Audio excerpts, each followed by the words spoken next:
जरी आपण आर्थिक महासत्तेकडे वाटचाल करत असलो आणि आत्ताच तुम्ही सांगितलं की चौथ्या क्रमांकावर आपण आलो, याची चर्चा सुरू आहे. बरोबर.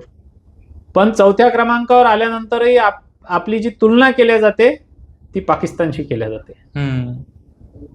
आपली तुलना अमेरिकेशी केल्या जात नाही, इतर प्रगत देशांशी केल्या जात नाही. आपल्यापेक्षा छोटे छोटे देश हे आपल्यापेक्षा जास्त प्रगत आहेत. त्याचं कारण आहे, कारण ते शेतीतल्या तोट्याकडे लक्ष ठेवून आहेत. त्या ठिकाणी विशेष सहायता ही शेतकऱ्यांना आणि कृषी व्यवसायाला दिल्या जाते. मला असं वाटते की काही दुरुस्त्या खऱ्या अर्थाने जर आपण कृषी क्षेत्रात केल्या तर निश्चित हा व्यवसाय नफ्याचा झाल्याशिवाय राहणार नाही. देशातली जी आज तुम्ही स्किल डेव्हलपमेंट किती करा, पण आपल्याकडे परंपरागत आपलं स्किल आहे शेतीचं. बरोबर.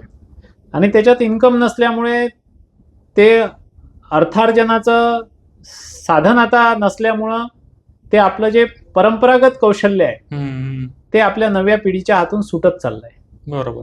नवीन लोकांना बैल हाकलायचे नाहीये, शेतीचे कामं शिकायचे नाहीये, शेतीत कामच मुळात करायचं नाहीये. म्हणून आपलं परंपरागत कौशल्य आपल्याकडे शिल्लक राहते. तुम्हाला नव्याने कोणतं कौशल्य शिकवण्याची गरज नाही आणि नव्याने व्यवसाय आणि रोजगार शोधण्याची सुद्धा गरज नाही. प्रचंड रोजगार देण्याची क्षमता जी आहे ती आजही शेतीत आहे.